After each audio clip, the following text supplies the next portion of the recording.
wrapped up in my sleeping bag, looking out the window at Aaron's house as the sun is beginning to creep over the horizon. And the trees are silhouetted black against the emerging blue sky with the fading stars up in the sky. And I think to myself how much I hate Aaron because he's got it fucking made with this fantastic house of his, this nice little piece of property tucked away out in the backwoods of South Dakota. God, I fucking hate him. I hope he dies. I hope he dies of syphilis. You piece of shit. I think a lot of two videos that Reen sent me, two articles, the videos of which I've done today. The first one was that I can't remember. Today's a blur. Reen's been sending me a lot of shit. And he says, you got to search Bloomberg's article on non-equity partners. I'm like, no. No, man. Are you corpos that dumb? Are you corporate men are you really that dumb to slave away your life for the firm and you don't get an equity position is this like not Johnny Bravo? What was the movie with Johnny Depp and Al Pacino? I got to look it up. Al Pacino. It was based on a real movie. Donnie Brasco. Was this like the movie Donnie Brasco where Al Pacino's character is all based on real? Great movie, by the way. Donnie Brasco is an FBI agent and he infiltrates the mob.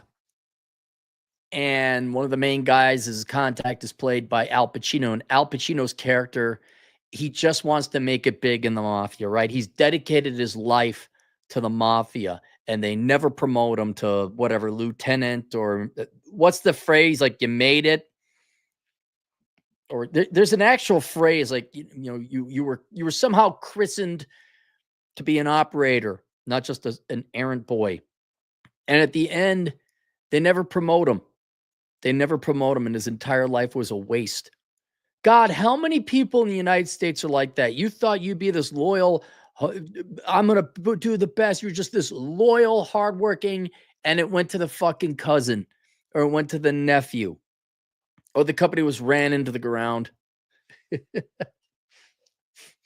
American Beauty, like, what was he? He's furious. He's like,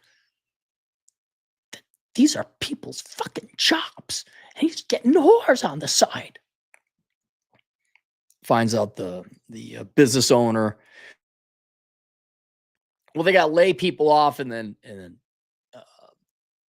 Lester Burnham says, like, he gets pissed off because the guy spends so much money on a prostitute. He's like, that's somebody's life. How many of you all did that? And it's not my dude. I was close to that. Thank God I got out. Got out at 37. I can't imagine what it's like busting your ass off, dedicating your life, and it's just whoever's connected, whichever dude bro, corporal bro's nephew or cousin or son takes it over. But I would have never thought that it'd get to the point where there'd be a concept called the non-equity partner. Well, then you're not a partner. Do you young people see how dumb the adults are? Our leaders, our top dogs, they actually spread their ass cheeks and say, I will accept a partner position with no equity. What? I let's read the article here, just to show you guys, to show those of you. Look, I understand a lot of you, some of you want to be the best at something, right? I wanted to be the best economist. I had a buddy back in high school. He saw the firm and he wanted to be a lawyer. He dedicated himself to being a lawyer. And thank God, because the next time I saw him, I think we weren't even in our 30s yet. He said, fuck that shit. He figured it out. He knew it was a raw deal. But I understand, especially among you men, you'd like to be the best at something, right? It felt good being. I'll pit you against anyone I went to school with. I'll pit any Carlson school. You go look up the data. I'll pit me against anyone else I went to school with. I was the best. because I had to pay my way through college. The 4 people ahead of me with slightly higher GPAs, they didn't have to pay. They had nice little cushy setups. It's great being the best. Like, you're the best. Oh, but there's this whole other set of variables called other people. And the secretary has him by the balls and is blackmailing, like, you better promote my son. Oh, I'm going to tell him that, okay. I understand you want to be the best, but that means you're going to dedicate, like, you're the corporate guy. It's loyalty. It's a way out of poverty, right? You think, well, I'll hitch my boat to this established firm. That's long gone, long gone. But for God's sake, please don't try to be leader of any of these companies. Please don't think that you working 80 hours a week, being paid for 40, like, that's going to go noticed. Absolutely not. And here you are. Imagine being this. You bust your ass off in this field. I presume it's law firms. It could be any other kind of firm. You bust your ass off this long. Your youth is gone. You could have done a billion other things, and you're not even going to make and you make partner, but you don't get no equity. What's the point of being partners? That's so you can say, I'm a partner at Dick YZ Corporation. And then the girl's like, oh my God. Well, why don't you just create your own damn law firm then? I'm the owner. Yeah, it's just me. What's behind the rise in law firm non-equity partnerships? What is behind that? Law firm partnerships can be lofty unions built on mutual confidence among shareholders who work together and split the rewards. Or partner can be a little more than a snazzy title. Oh, it's just title inflation. Is that it? Good for impressing clients and friends without any actual ownership stake in the firm. My God, that's what we've come down to. Corporations will screw you over for your seek of prestige. Just go get it. I said it before. Go buy and build a very good website. File an LLC if you have to. Make it a boring company that they can't prove exists, and just make yourself president and CEO. Have some friends pose, make it a really convincing website, and just, there you go. There's your business card. Yeah, I run that. I'm a CEO. Or you don't want to get greedy. Oh, I'm just the chief financial officer. Oh, my buddy started this company. That's, it's accounting. It's nothing exciting, but I am the chief financial officer. Really? Yeah. Any chance you can become CEO? No, I don't. I want to retire. I make so much money. I don't want to. It's really boring work. I make a lot of money. I don't want to be the CEO. That guy's got to work way more than I do. Make sure the CEO is uglier than you, though. Right? There's the trick. That's the attention to details makes all the difference. You don't want her thinking there's a bigger fish who's better looking, right? You want the CEO to look like me, some kind of dorky looking guy with the glare. You don't want a handsome man there. You want Mortimer Snurd.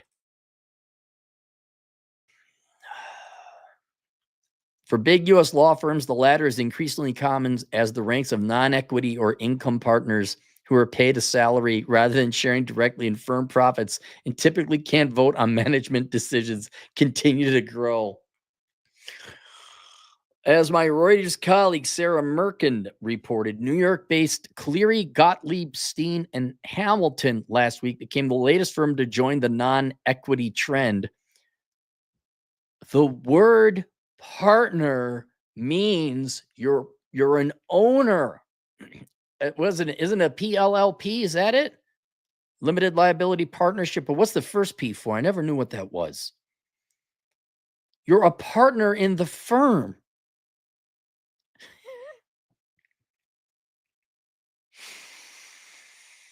Oh, which a firm spokesperson in the statement said underscores our dedication to developing and retaining talent. Oh, so you're proud of it. We're just going with it, huh? At least you own it. By my count, about 86% of the 100 largest firms by revenue have non-equity partner positions, a sharp change from 30 years ago when, according to the National Association for Law Placement, only 27% of firms with 500 or more lawyers had multiple partnership tiers. There's junior and senior partner. I know that much. Hey, Big Four, can you get in on this action? Oh my God, the Big Four. You guys are morally bankrupt scumbags. Come on. There you go. The non-equity partner. Well, that's like American marriage. Just like marriage with no sex, right? That's it. There it is. It's just like American marriage. fuck? It's a quiet shift that reflects an evolution in what it takes to be. Gotta close that out. It's a quiet shift that reflects an evolution in what it takes to be a big law partner. Legal consultant Janet Stanton of Adam Smith Esquire told me, especially when it comes to bringing in business. In decades past, a lawyer might have been promoted to equity partner for being a competent practitioner and a good guy, she said. And yes, almost always a guy. Oh, no, is it? Shut up. Who's this little piece of shit? Who wrote this? Jenna Green, shut the fuck up. There's a store down there. They got coffee mugs. Get the one that says, have a cup of shut the fuck up. God, fuck off. Fuck off. Always with the whining and complaint. Always. You know, when we don't I fear for the future of society that the pendulum comes swinging back too fast, too much, and there are innocent victims along the way. And I never knew how the pendulum would swing back for men and women in this fucking destructive sex war we have. And now I know how it's coming back. Men are just not caring it. They're just walking away. That's how it's happening. Men are just, you've nagged them and harped them to death. They are not listening to you anymore. They don't care. And worse off, they don't believe you anymore. So when there might actually be a real problem and there's a wolf in the village, nope, I guess the wolf eats. We don't care. Even if there was a wolf, Aaron, there's an actual wolf. Aaron, there's somebody attacked. Look, they got video. Go back, go to my video list, not my live list. I got a screenshot of the guy robbing the girl at the University of Chicago campus, and there's two guys just sitting there looking. Oh, that's too bad. We don't care anymore. You've alienated half the population from giving a shit about you. Congratulations. Keep complaining. We'll open the door. They still complaining? Oh, yeah, they're still complaining. All right, let's go do something else. But as top law firms have become big money Reuters, why? I've never seen anything worse with pop-up ads. Oh my God. It just, the first half of the screen just dropped down. It keeps moving around. Hey, Reuters, maybe you should shut down. All right. If this is what you got to do to make money, shut down. You just didn't girl boss enough. Why you hire some more? Never mind. I got to make sure we're still recording. Okay. But as top law firms have become big money enterprises with big profits to match, avidly reported and ranked by the legal press since the first AM Law 50 published in 1985, she said today's equity partners, see, there's that competition. There's that, I want to be the best. It's good. It's good for competition. She said today's equity partners are called on to marshal and oversee teams, manage client relationships, and most importantly, bring in enough business to cover their own salaries, plus those beneath them. For years as a non-equity partner, a few years as a non-equity partner provides associates with a runway to learn such skills, Stanton said. Well, and not getting paid too, you know. Don't forget that. While making the lawyers feel valued, who doesn't love a new prestigious title along the way? That's all this was, huh? The top law firms, and we're engaging in this chicanery. Would that be the correct word? This goofballishness, this hanyakkery. Just for you young and you think you're oh my goodness, high finance, high business, high corporate, high lawyers. Oh my God. They're engaging in middle school antics. Why don't you just put doctors in front of your names, right? What? See, the type on the business card is raised. Ooh, yeah. There's also the influence of Kirkland and Ellis, the highest grossing law firm in the United States. It's practically the poster child for non-equity partners with more than 950 of them. If it works, it worked. I go get them, guys. Or nearly 2/3 of the firm's partnership, but more on that later. Clearly's new equity tier follows similar switches this year by Paul Weiss, Rifkind, Wharton, and Garrison, and Wilmer, Cutler, Pinkering, Hale, and Dorr. Why don't you just go get a bunch of your friends with unique names? You don't even have to have unique. Come up with unique names. Come up with a hoity-toity law firm name and open up your law firm. At this stage, Paul Weiss chair Brad Karp via email said his firm's move was solely for competitive and retention purposes. He's honest. For years, Paul Weiss watched as competitors lured our talented counsel and associates by offering them non-equity partnerships. Oh my God. People fall for, oh God. Karp said, as a defensive measure, the firm realized that we needed to offer a non-equity partner title. Likewise, Wilmer managing partner Anjan Sani in a statement said that adding an income partner tier gives us more flexibility to attract and retain talented lawyers. According to NALP, non-equity partnerships, so if everyone's a super, no one is? Like, doesn't everyone know, oh, you're a partner? Yeah, me too, buddy. I'm a partner at Digby, Cocksucker, and Thought. According to NLAP, non-equity partnerships have been ticking up steadily. In 2001, 47% of firms with 500 plus lawyers utilized 2 or more tiers, while 66% adopted a structure by 2009. Granted, not every firm has embraced non-equity partners. The leader of one equity-only firm who asked not to be identified by name in order to speak candidly said that non-equity tier cheapens the brand of being a partner. What do you mean? It cheapens? It eliminates the whole point. I'm an astronaut. Ever been to space? No. Well, then how are you an astronaut? The single-tier partnership structure, he said, helps in recruiting top law students who value an 8-year path to full partnership versus up to 15 years from associate to non-equity partner to equity partner. Exactly. Look, you guys,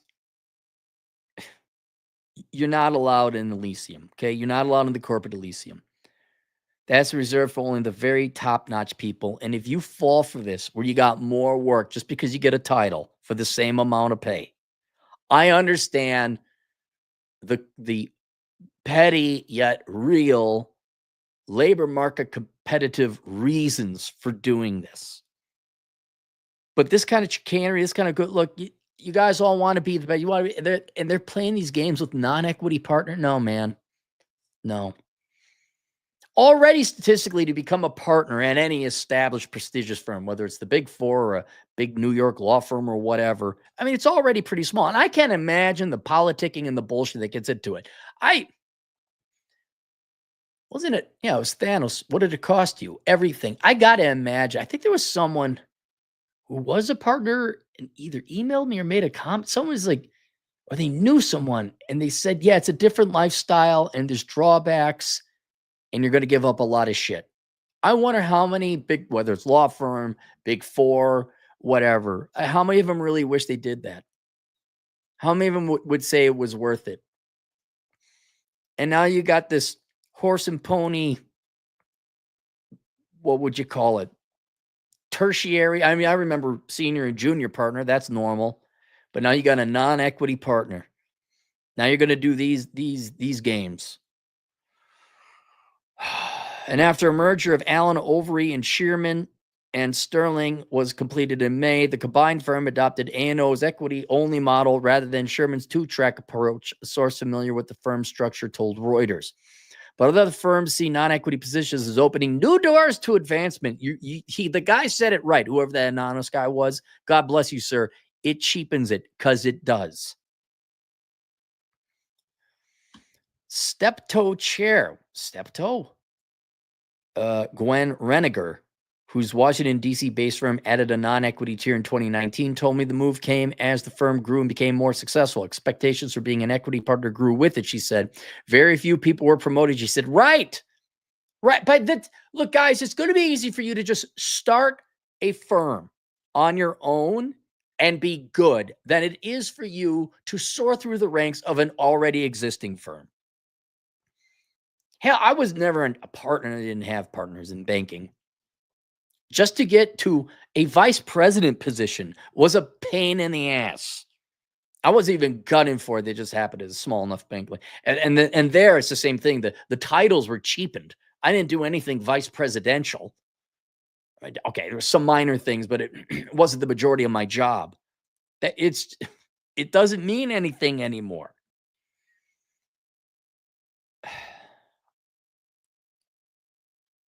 You're just better off I'm not saying these law firms are bad either. They're very prestigious, which is what I'm saying. The amount of energy and effort and politicking and bullshit and Game of Thrones crap you're going to have to do to become a partner at a large established firm is going to be way more work at a price than if you just are a good lawyer or accountant or whatever else have you. You make sure you're the best, and then your firm gets a reputation. There is, no matter how natural it might be to want to be the best in your field, to work at the best firm, it is not worth your life. It is rarely worth it.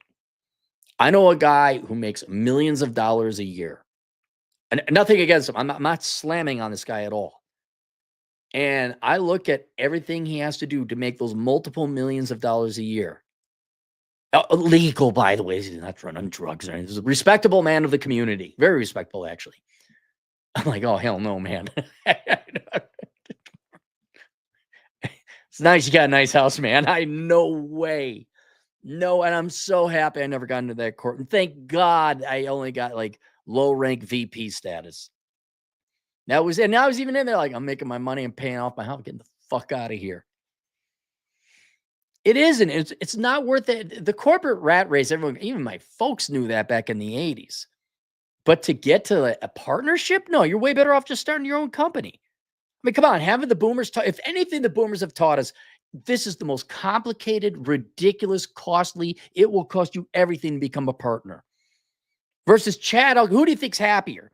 I guarantee you, Chad Elkins with his one-off shop is happier, having a better life, and is by all other measures richer than the most highly compensated partner in all of the big four. You pull those big four people, they'll never say it. I guarantee you he's wealthier than nearly every single partner of the big four right now. Because he gets to sleep. He gets to do whatever he wants. He gets to go and drink peanut butter, butterscotch, chocolate syrup beer. Doesn't have to sit in dumbass meetings. Expectations for being an equity partner grew with it, she said. Very few people were promoted. Right, only a few people can be. In 2018, for example, only 3 Stepso associates got the nod, according to the firm press release. The firm had about 500 lawyers and other professionals at the time. The non-equity tier, which is intended as 3 to 5 year stepping stone rather than a permanent position, gives lawyers time to hone their business development skills, she said. Why don't you just call it senior lawyer? Or executive lawyer, something like that. Executive would be a more fitting title because he's executing on things. Oh, did he say he? Because the majority of people promoted were he. Did. Yes, we did. Maybe you girls should try harder. Whoa! Oh my God, Jesus! Did he say? It's not a wage gap; it's an effort gap. Pikachu face.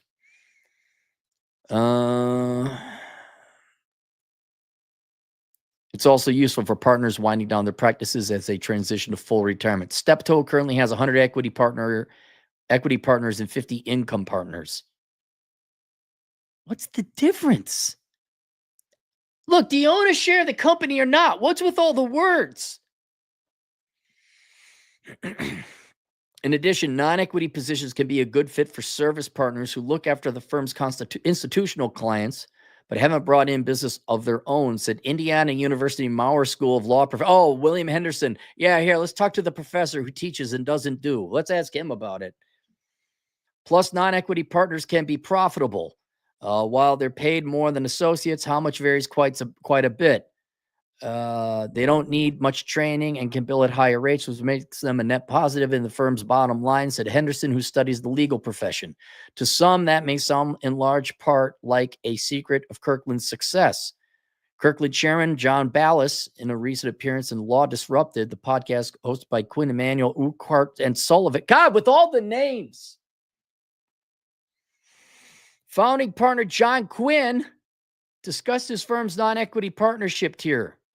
Ballas declined to be interviewed for this column. Not everyone, but certainly most of Kirkland's senior associates are promoted to income partner after 6 years, Ballas said on the August 30th broadcast. These lawyers are eligible to be considered for equity partner after another 3 years, a timeline on par with equity-only firms. Wallace said, many who don't make the cut will move on, he said. But he also noted that there is a set of career income partners who remain permanently employed at the firm. So is income partners just another name for non-equity partners? You lost me on that one. That's the worst. You're a non-equity partner and you just stay there like Al Pacino in the Mafia. While outsiders often attribute Kirkland's profitability to his large non-equity partnership, that is not true at all, Ballas said. It's not like we have excess profitability because of this or how we structure our titles. If rival firms think copying Kirkland by adding a non-equity tier will be a sort of silver bullet for increasing profitability, he added, they're going to be sorely disappointed. Yeah, I think these guys know you got to like actually deliver the goods.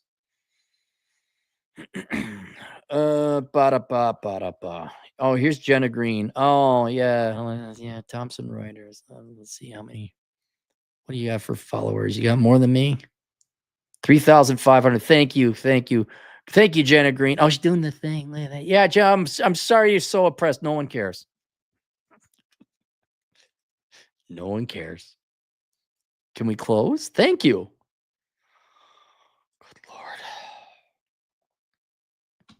Self-employment, guys. I'm going to say it again. Self-employment. Got a super chat. Femboy Fantasia, $5. I enjoyed the Black Hills. I pet a burro and climbed all the peaks. What do you mean climbed all the peaks? The burros, yeah, burros are awesome. Climbed all the peaks. Like, I mean, something that's 500 feet up is a peak. Harney's Peak, Crooks Tower. You do not Beartooth Pass. That's Montana. Bear Butte, Crow Peak, Spearfish, Terry,